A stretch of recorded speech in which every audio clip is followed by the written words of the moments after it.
يفتر هاي المنطقة هسه على الحيرة بين قوسين يجي يفتر يلاحظ انه اكو تقصير بكل الجوانب. الله على والدك. سواء على مدير ناحية، على البلدية، على الخدمات الاخرى. 2020 طلعوا شباب الحيرة مظاهرات ما يقارب شهر ونص هم معتصمين امام الناحية. وجه استاذ اكرم لهنا بالمظاهرات. شهر ونص احنا معتصمين امام الناحية.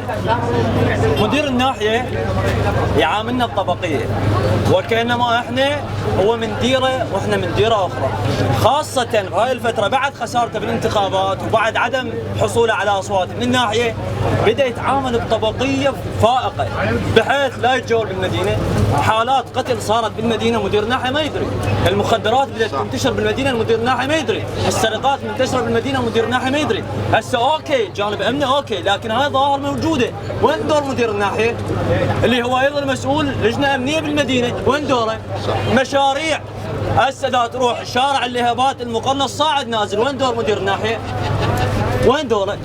تروح مدير الناحية مطلب شعبي من 2020 تظاهرنا وتعبنا وبايام كورونا. للاسف البعض من اهالي المدينة نكل بينا وقال انتم مدفوعين وقال انتم عندكم اجندات. كل اللي نريد واحد من اهل المدينة ورفعنا شعارنا اما من خلال لافتات نريد واحد من اهلها، نريد واحد من اهل المدينة. الشخص مو من اهل المدينة ما عنده حرقة، ما يندل حي الحسين وين ما وين، لا يندل الحجامية، لا يندل الخضراء، ما يندلها كلها ما يندلها. ما فد يوم انا شفت مدير ناحية، زين هو مدير ناحية معقولة ما عنده سلطة على البلدية؟ معقولة ما عنده سلطة على المجاري؟ معقولة ما عنده سلطة على الكهرباء؟ يعني هو اسمه مدير ناحية. لو يخابر كرار محبوبة يجي هنا يفترهم جزاه الله خير الجزاء. زين انت وين دورك يا مدير ناحية؟ ليش اللي يجيك اتصال خوته من ذاتك اتحرك على هاي المناطق وافتر عليها؟ شنو؟ اليات موجوده بالبلديه، اليات موجوده، عمال موجوده، شفلات موجوده، قلابات موجوده، شنو المشكله اذا تصير حملات اسبوعيه؟ تروح له يقول لك هاي مو يمي، الكهرباء مو يمي، الماي مو يمي، الامن مو يمي، كات المن مخليك؟ المن مخليك مدير ناحيه؟ سياره عاطله. انا هسه اتمنى تروح على هاي المشاريع تشوف شنو وضعيته وشنو تنفيذه وشنو، راح تلقى هواي خلل. زين انت يا مدير ناحيه انت اعلى سلطه، انا متاكد التغيير يبدا من مدير الناحيه. التغيير يبدا من الهرم. اليوم الهرم اذا تغير وجانا انسان كفؤ بغض النظر عم تجيب لي حزب وكفؤ يشتغل، انا ما عندي مشكله. انا ما عندي مشكله ويا الحزب ويا المستقل، اريد انسان يشتغل. انا اريد انسان يشتغل.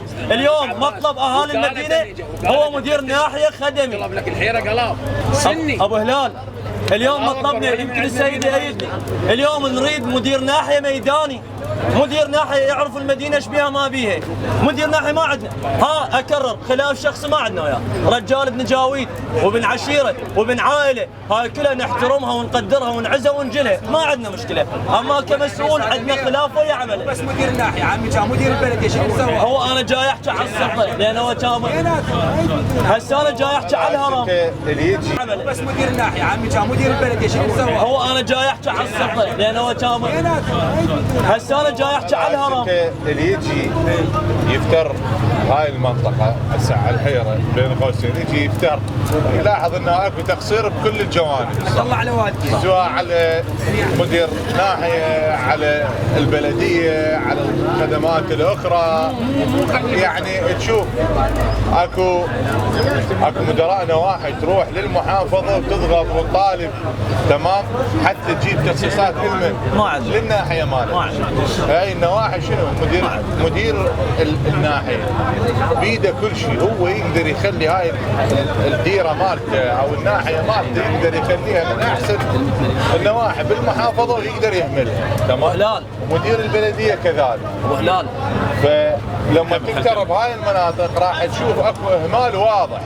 ابو هلال على هسه انا افتريت، قلت لك رحت افتريت مدينه الشهداء. اسمع من عند ابو هلال. ابو هلال الصراحه هو ما بيها بس اسمع من عند هذا الكلام وبالادله. ابو هلال بالادله والله بالادله 154 مليون 154 مليون خصصوا جسر الغاز موازنه 2019 خلي يسمعوها اهالي الحيره وبالادله 154 مليون تخصص الجسر الغازي. بالجديد بالامن الغذائي تخصص تقريبا ما يقارب 200 مليون.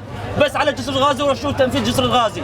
ما يقارب 50 مليون انصرفت على تاهيل ساحه اولاد الكاظم الرياضيه ضمن موازنه 2019 وبالادله يخصصون من جديد 177 مليون اضافه لل 50 مليون على ملعب لحد الان الثيل كله مات. تجي مكبنا طمر صحي 50 مليون، اناره طريق الدسم والصينيين 25 مليون، ولحد الان الطرق كلها ظلمه. وين هاي الفلوس؟ وبالادله اذا تحب ارسل لك التندر موجود والكشوفات كلها موجوده وتقدر تتابع عنه. هاي اموال مدينه ما يقارب بال 500 الى 600 مليون كلها راحت. ما نفهم موازنه 2019 طبت لنا طلعت من النار، كل شيء ما ندري به. كل شيء ما ندري به. مشاريع بالملايين. حتى اكون صادق وياكم بدون وعود خياليه وبدون لا ما راح اسوي وراح ما اعرف شنو. انا من طبع رجال انزل للشارع اسمع واروح اشتغل بدون وعود، اروح اشتغل بما يرضي ضميري ويرضي رب العالمين. تمام؟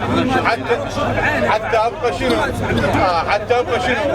انه انا اقدر اقعد بين الناس، اقدر امشي، اقدر اسولف، تجي الناس تسولف وياي، لان اذا ننطي وعود ما نشتغل هاي ما صار. اول شغله راح نتابع ويا مدير الناحيه، نتابع ويا مدير البلديه، وحتى اكون صادق وياكم حتى عضو مجلس المحافظه انور ابن ثعبان هم راح اتواصل وياه باعتبار هاي هم ديرته قريبه علي وهو يعرفها همين اكثر من عندي. انا ما عندي مشكله.